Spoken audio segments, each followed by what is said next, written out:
Assalamualaikum warahmatullahi wabarakatuh. Perkenalkan, nama saya Alwin, NIM A021932.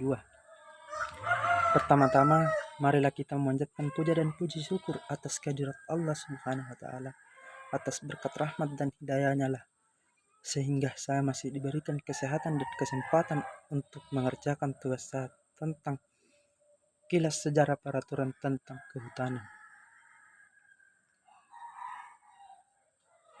Kelemahan-kelemahan dalam Undang-Undang Nomor 5 Tahun 1967 membuat pemerintah pengamat perlunya untuk ditinjau kembali.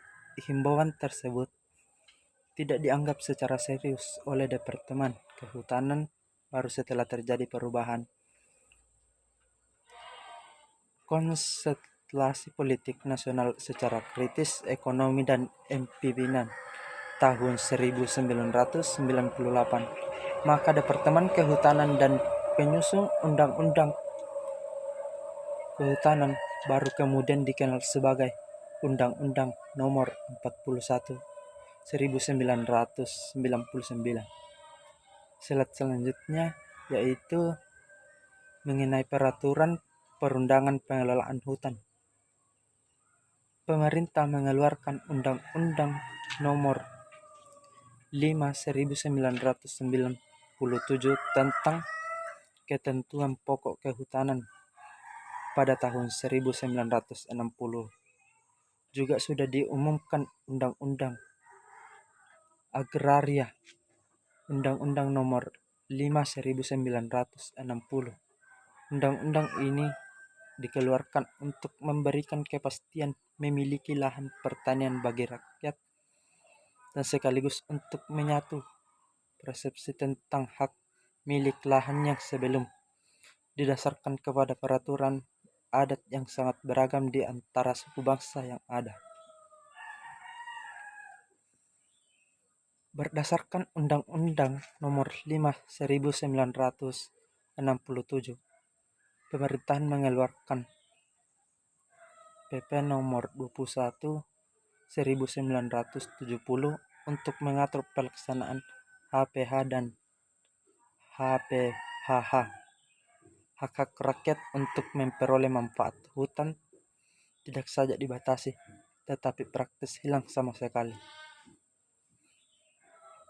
Dalam pelaksanaan dengan berpegang kepada PP tersebut, pemegang HPH dapat melarang siapa saja yang menebang kayu atau mengambil hasil hutan non-kayu dari kawasan hutan yang menjadi wilayah kerjanya.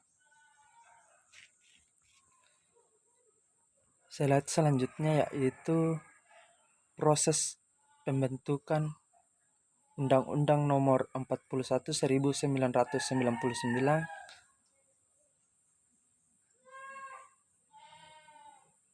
Proses pembentukan Undang-Undang Kehutanan yang kemudian disahkan oleh DPR menjadi Undang-Undang Nomor 41 1999. Sebenarnya demokratis, tidak mencerminkan amanat reformasi dan tetap berjiwa paradigma pengelolaan hutan yang sama. Pada dasarnya,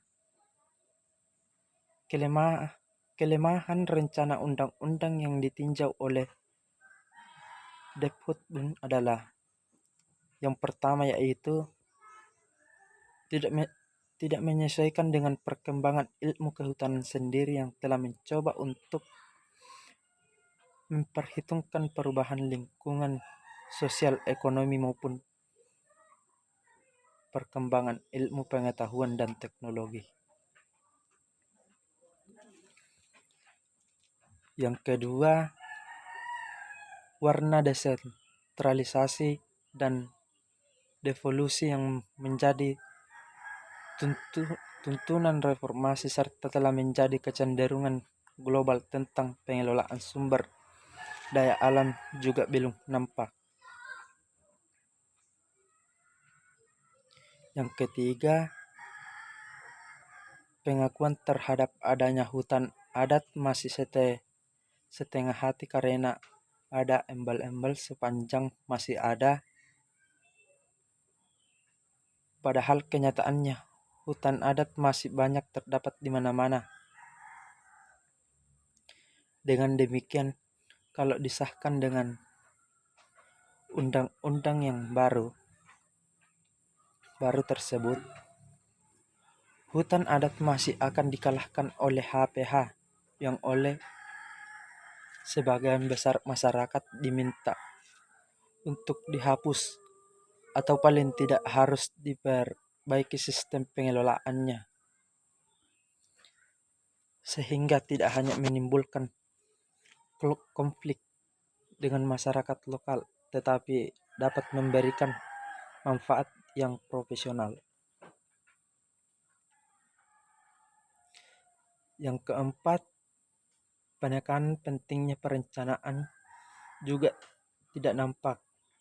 Pelaksanaan forest for people memerlukan perencanaan yang komprehensif agar kelestarian ekosistem hutan dapat terjamin dan obsesi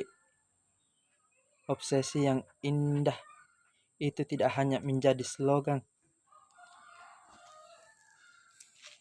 Slide selanjutnya yaitu konsep undang-undang alternatif.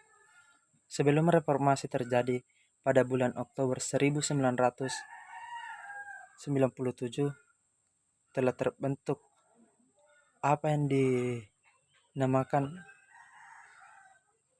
dinamakan FKKM, Forum Komunikasi Kehutanan Masyarakat. Organisasi ini terbentuk dalam suatu rapat di Fakultas Kehutanan UGM yang dihadiri oleh beberapa staf dari perguruan tinggi, anggota LSM, pejabat Departemen Kehutanan, beberapa kepala dinas kehutanan, dan donor internasional.